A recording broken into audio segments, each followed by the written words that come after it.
वैश्विक महामारी कोरोना का संकट झारखंड में गहराने लगा है। पिछले 45 दिन में राज्य में संक्रमितों की संख्या 200 से पार पहुंच गई है और आधे से अधिक जिलों में लोग इस खतरनाक संक्रमण की चपेट में आने लगे हैं। ये इस खूबसूरत और खनिज संपदा से भरपूर प्रदेश के लिए खतरे की घंटी है। राहत की बात इतनी ही है कि राज्य में इस संक्रमण से होने वाली मौतों की संख्या बहुत कम है, लेकिन इससे खतरा कम नहीं हो जाता।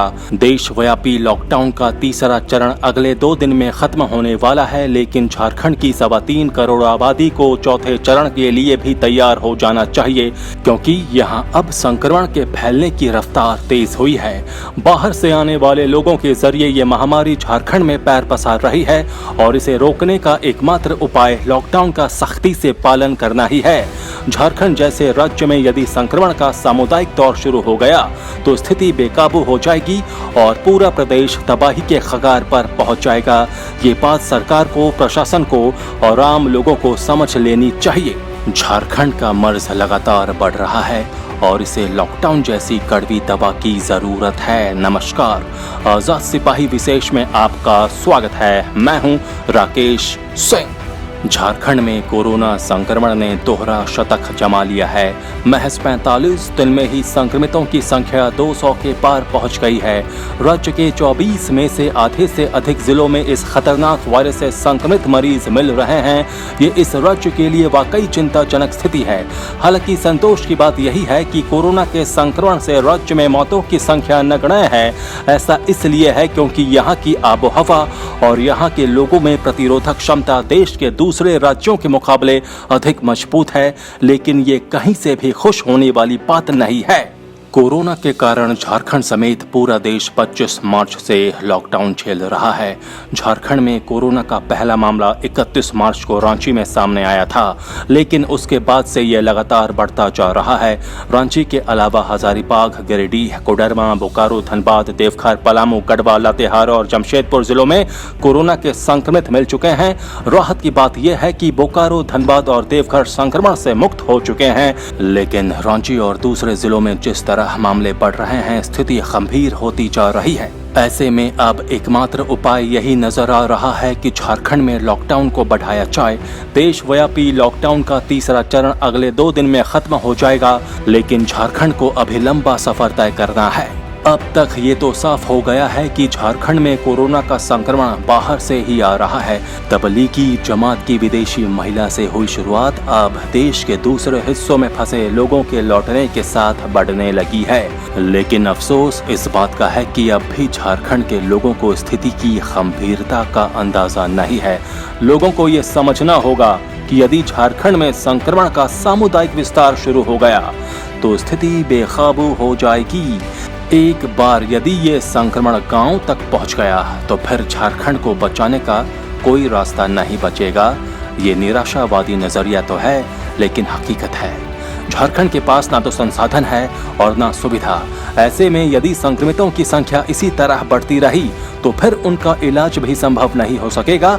इसलिए लोग जितनी जल्दी सतर्क हो जाएं, उतना ही अच्छा होगा। सरकार और प्रशासन के स्तर पर अब भी सख्त रवैया अपनाने की जरूरत है। लोग जिस तरह लॉकडाउन का उल्लंघन कर रहे हैं और समूह में जमा हो रहे हैं, संक्रमण के फैलने का खतरा उतना ही बढ़ता जा रहा है। पवित्र रमजान के महीने में सामूहिक इफ्तार की खबरें भी आई हैं, जिसमें प्रशासनिक और पुलिस अधिकारियों के शामिल होने की बात सामने आई है। ये लॉकडाउन के निर्देशों का सरासर उल्लंघन तो है ही, समाज को खतरे में डालने का प्रयास भी है। ऐसे अधिकारियों पर तत्काल कार्रवाई की आवश्यकता है। धार्मिक आयोजन तो बाद में भी होते रहेंगे। हमें ये समझना होगा कि जिस तरह सरहुल और रामनवमी की परंपरा को इस साल तोड़ा गया, क्या झारखंड को बचाने के लिए रमजान और दूसरे त्योहारों की परंपरा को स्थगित नहीं किया जा सकता है? समाज के सभी वर्गों और संप्रदायों को इस पर गंभीरता से विचार करना होगा और झारखंड को बचाने के लिए आगे आना होगा। ये भी एक हकीकत है कि कोरोना का संक्रमण रोकने में आम लोगों की भूमिका अधिक महत्वपूर्ण है। बाहर से आने वाले लोगों की सूचना देना और उन्हें समुचित जांच के लिए प्रस्तुत करना सभी का कर्तव्य है। जांच रिपोर्ट आने तक सभी को एकांतवास में रहना जरूरी है। ताकि सामुदायिक संक्रमण की किसी भी आशंका को दूर किया जा सके। सरकार और प्रशासन के लिए अब ये जरूरी हो गया है कि वो सख्ती से लॉकडाउन का पालन कराए। किसी भी प्रकार के सामूहिक आयोजन को सख्ती से रोका जाए, चाहे वो धार्मिक हो या सामाजिक। जब तक प्रशासन सक्रिय नहीं होगा और लोग नहीं समझेंगे, कोरोना के खिलाफ जंग में अब तक की गई मेहनत पर पानी फिर जाएगा। इसलिए झारखंड में लॉकडाउन को बढ़ाया ही जाना चाहिए ताकि लोगों को घरों से बाहर निकलने से रोका जा सके। बहुत से लोगों को इस नजरिए से इत्तेफाक नहीं होगा, लेकिन गंभीर होते मर्ज को ठीक करने के लिए अब इस कड़वी दवा की जरूरत है। यदि झारखंड में लॉकडाउन नहीं बढ़ाया गया तो यकीन मानिए कोरोना इसे तबाही के कगार पर लाकर खड़ा कर देगा। तब हमारे सामने हाथ मलने के अलावा कोई रास्ता नहीं बचेगा।